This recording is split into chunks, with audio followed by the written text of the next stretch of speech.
Happy birthday to me! Hello everyone, welcome to my review of Transformers Prime Beast Hunters Voyager class Shockwave, and also welcome to my birthday and happy 15-year anniversary to Transformers Prime. Yes, big video. Now the thing is that yes, I did indeed forget throughout this year that it was actually the 15-year anniversary of Transformers Prime. However, I was able to sneak in another celebration. Cliff Jumper wasn't the only thing that I am doing, because I'm also doing this guy, and I have something planned for around Christmas time as well, and for the start of next year. So I did plan in some Transformers Prime stuff, but it's my birthday. I'm 30 now. God, I'm old.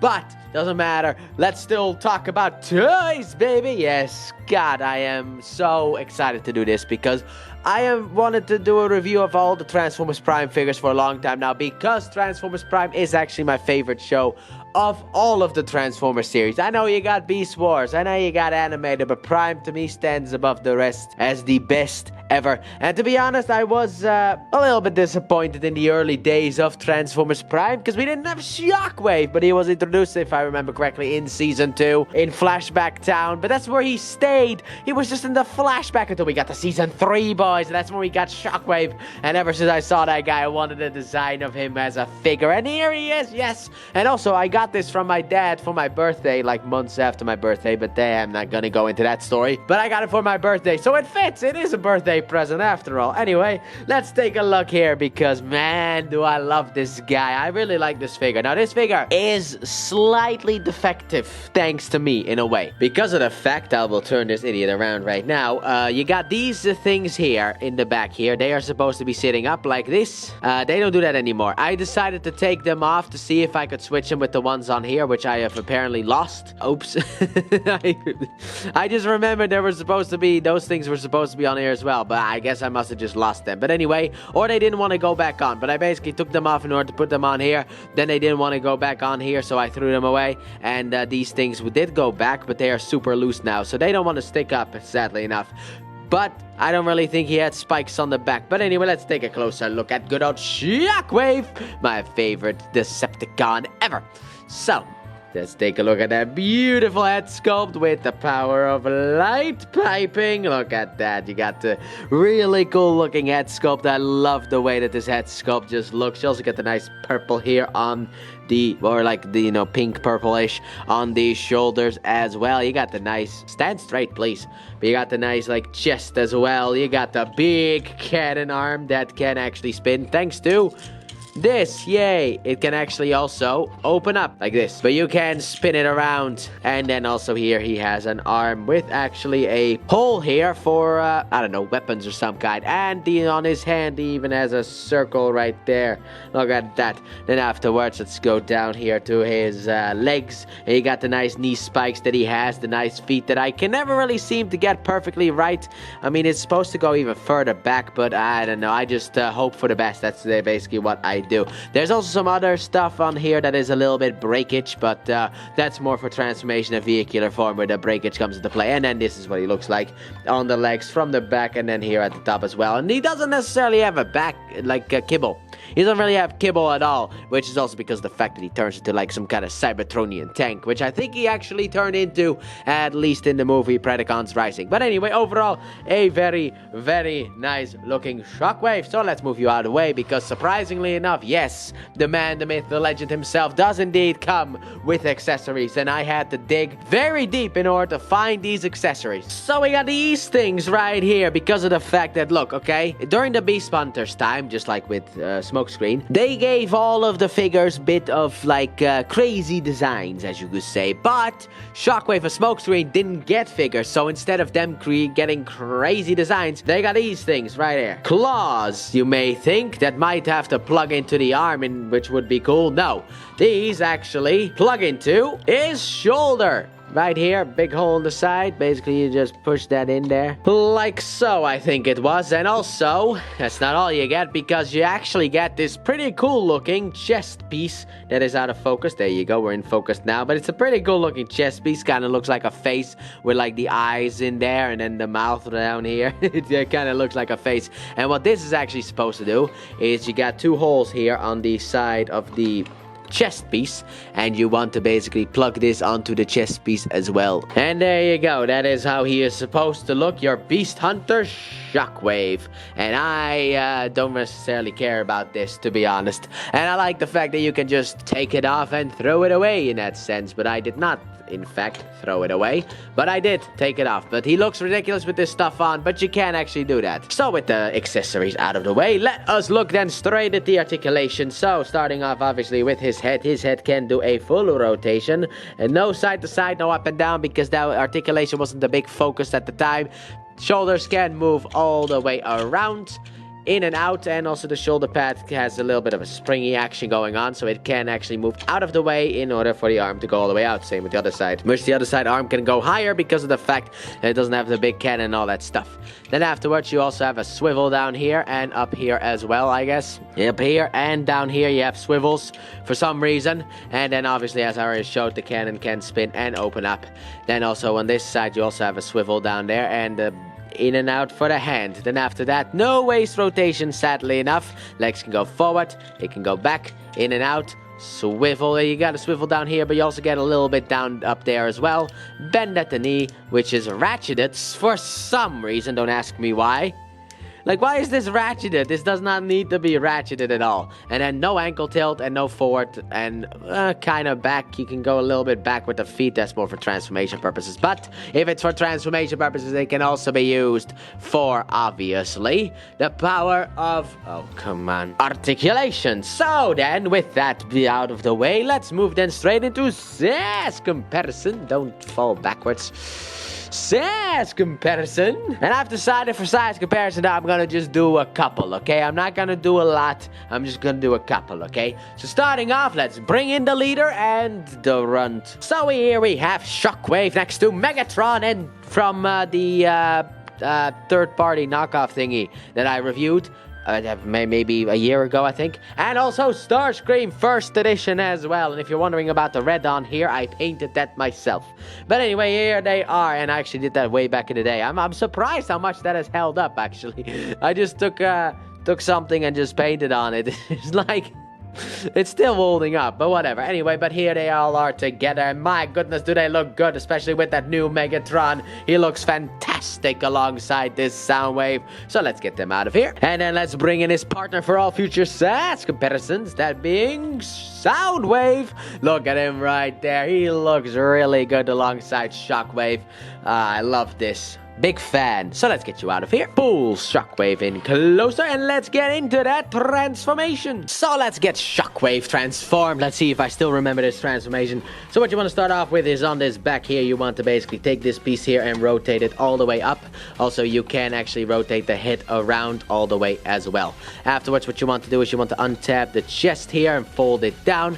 After that, kind of like get the arms out of the way, because of the fact that what we're supposed to do now is, well, take these purple pieces and rotate them down, like so, in order to get them out of the way. After that, what you want to do with this arm, you want to rotate it in and then bend it on this joint here, so that the tab here goes into the slot on the bottom of the gun arm. So basically you want to get that ready. We're not going to tab it in yet. Also fully extend this piece here. Then afterwards on the back, obviously you want to do the same thing, but backwards. You want to basically take this and rotate it in, and then there is a tab on the back that goes into the slot right there on the underarm. You can just tap that in right now. I did not want to tab this top part in yet, and oh my god, you came undone. Me apologies. There you go, fixed. Then afterwards with the legs, what you want to do is you want to rotate the legs fully out, then fold the feet down, fold the feet down, and then afterwards what you want to do is you want to basically rotate this thigh joint and also rotate this so that this knee pad is still pointing up.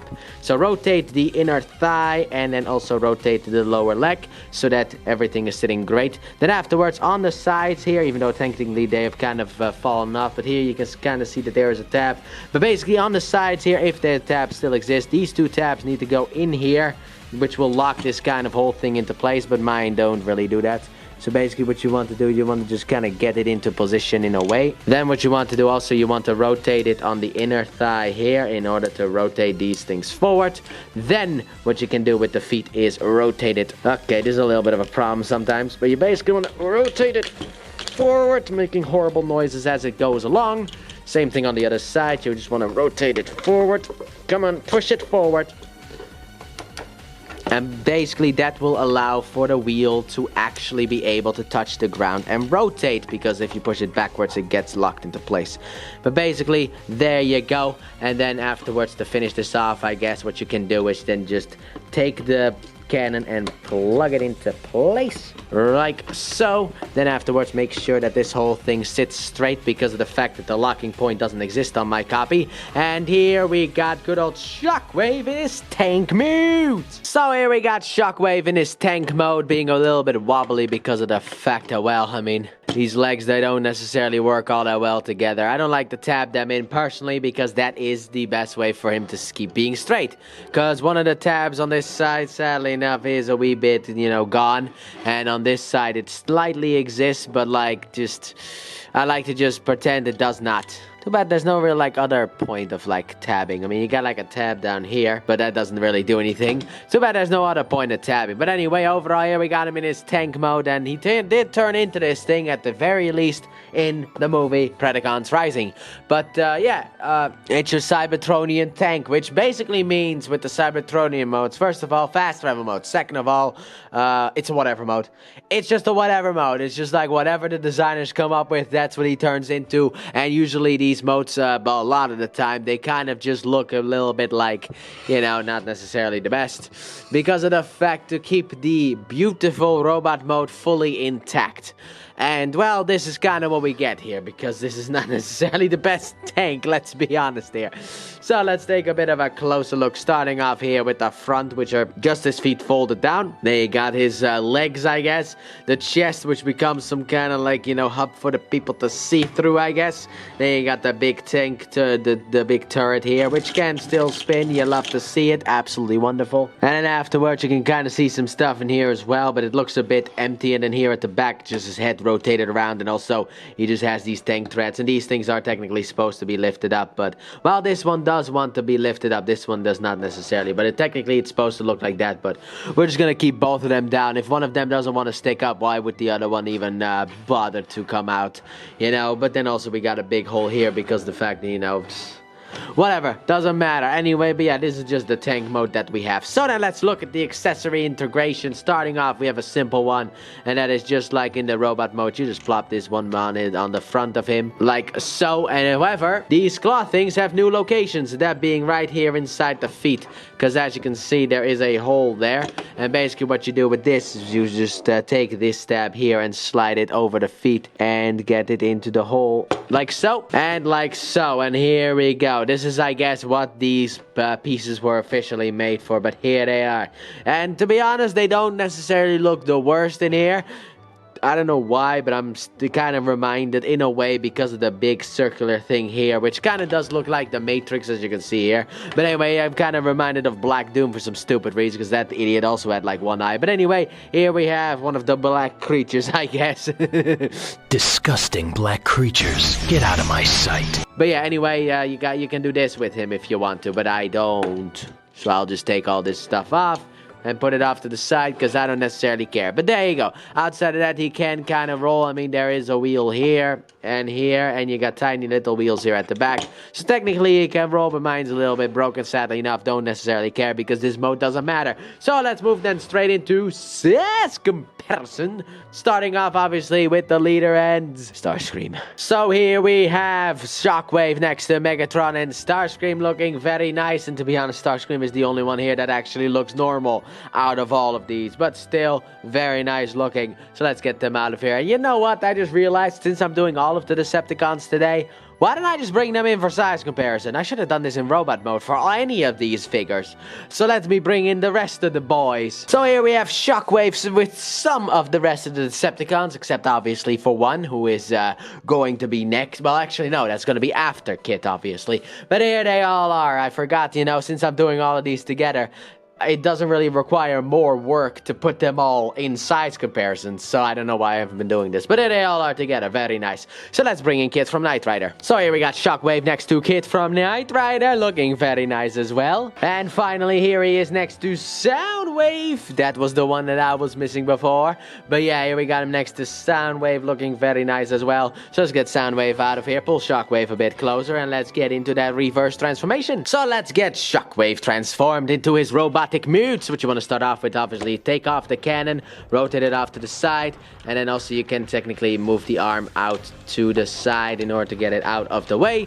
Come to the bottom, untap the arm from down here, move that off to the side as well, just to get it all out of the way. After that, what you want to do, if it is tabbed in actually in here, you want to untap the leg from this piece here, rotate this piece up to get it out of the way. Then afterwards, make sure that this is facing forward, rotate the leg so that this whole thing is facing forward. So just rotate it like this, rotate it like that. Then fold up the feet and push the feet back, which can be a little bit difficult, which is why I hate transforming this guy sometimes. Like so, there we go. We got the legs fully completed. Afterwards, what you want to do, also you can just move this off like this, rotate this arm backwards so that you have some room in order to fold these pieces here on the side up, rotate the head around, take the back piece here and rotate it down, take this, rotate it up and tab it into place, and then afterwards rotate the arms down, and here we got good old Shockwave back into his robotic mute. So final thoughts on this guy, what do I think about him? Well, it's a little bit of a difficulty to talk about, because while I love the design of Shockwave in Transformers Prime, and I think this figure very much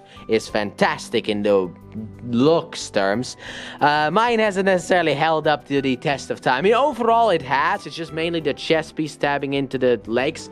That connection was never a good idea to begin with, even back in the day. But outside of that, I think that this thing is great. But is he worth aftermarket prices? I don't know. So I'm gonna say what I always say. Yeah, Voyager class price point, I think this guy is absolutely worth it, because he's a fun figure. You can even do like some of this spinny stuff as well if you want to, if you're bored or have ADHD like myself.